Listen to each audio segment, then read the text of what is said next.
Hey, good morning. Welcome to Yeshiva YouTube. We have a great share for you today. It's centered around both of these Mishnayos, Parakid Aleph, Mishnayos Dalet, and hey, there's two separate Mishnayos. Mishnah Dalet talks about you're in the middle of the sea, you're wading in the water or something like that, and you skip rocks. You're already Dalet Amos in the Yam. So you're Potter. The reason you're Potter, it's a Carmel, it's not a Rosh Hashanah. If you would throw something in, skip a rock in a Rosh Hashanah, right, in the public domain, or like we talked about yesterday, playing soccer or something like that, so you'd be chayiv for that. Um, Hay talks about a different case where you're on the dry land and you throw into the yam, which is similar from taking Rosh Hashanah to Rosh Hashanah. The only thing is that a sea or any body of water is considered to be a Carmelis and not a Rosh Hashanah, because it's not a public thoroughfare. Not everyone goes to the sea. Some people do, some people don't. So a yam, the Gemara is very clear, is a Carmelis, which is somewhere between Rosh Hashanah and Rosh Hashanah. You can't call Rosh Hashanah to be mechayiv, so therefore it's also midrabanan, but potter from a korban midoraisa. Now, these Mishnayos talk about it in reference to a Carmelis, but I want to extend this to the main malachas, which the main Isser of Hotzah, that's what it is to take Rishus HaYachad, Rishus HaRabim. That's one malacha. The Tolda, like we talked about yesterday, Havaras Dalanamas Rishus HaRabim. Are they the same thing or not? Now, obviously, you'd say they're really different. One's a Av, one's a Tolda, one's the main malacha, one's really a subsidiary malacha.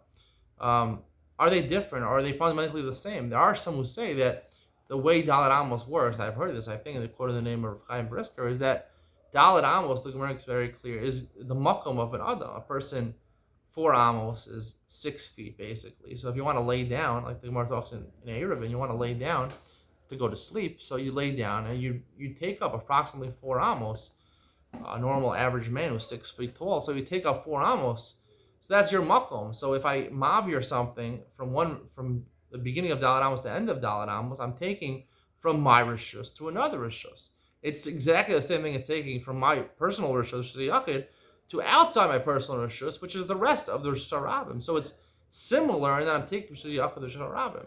So it's almost exactly the way it works. Now it's not exactly the same because technically the place that I'm in could be anyone's, is public domain. It's not my private area, but it's very similar to taking Rishus Yachad Rishus HaRabim. Or is Havaras Dalanamas not related at all to Hotzah Rishus Yachad Rishus HaRabim?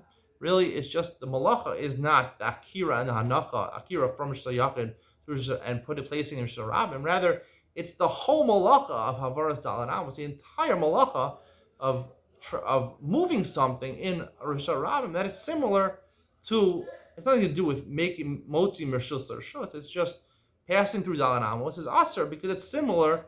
You're transporting something in Rishus HaRabim is similar to taking Rishus Yachad Rishus HaRabim.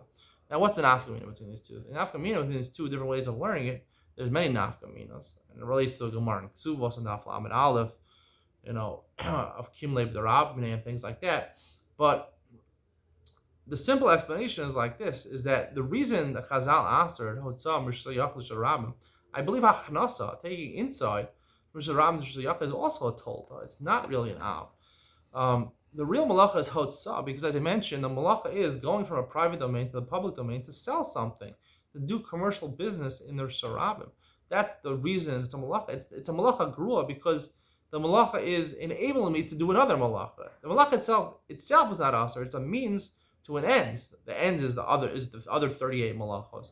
And that's in the 39th malacha of Hotzah Rishus Yachad Rishus HaRabim is a means to get to that end. So it's a weaker malacha, and that's why there's various kulas over here.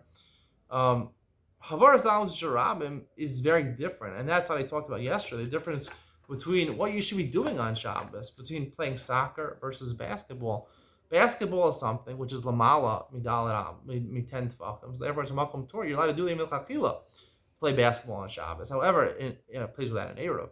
And if even in a place without an Eruv. And soccer is, if you don't have an Eruv there, it's going to be Aser over there because that's what the Torah really Aser. That's the Torah. Havaras Dalanamas has nothing to do with business. It's in terms of playing a sport, which is a more, I wouldn't say a commercial sport, but it's a sport that needs a lot more investment.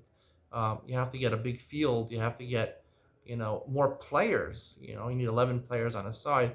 So it's a bigger investment of your time to start a game of soccer and to play a game of soccer on Shabbos takes a lot of preparation and takes a lot of your time up. And the Torah felt that it's not the best way of using your time. If you want to play sports on Shabbos, which is a recommended thing, you should be doing on Shabbos. Not just you're allowed to do it on Shabbos. I think you should be playing basketball on Shabbos.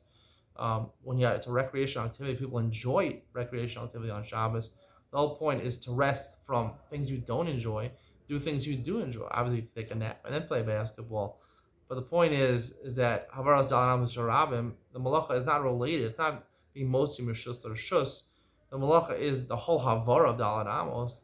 When you're kicking a ball from one person to another person, usually you're going to space yourself 6 feet away. Otherwise, why are you kicking the ball to your friend? You just dribble it yourself with your feet.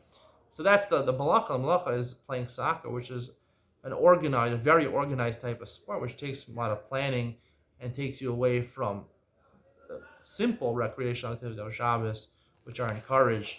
Hope you enjoyed today's share. See you in the next one.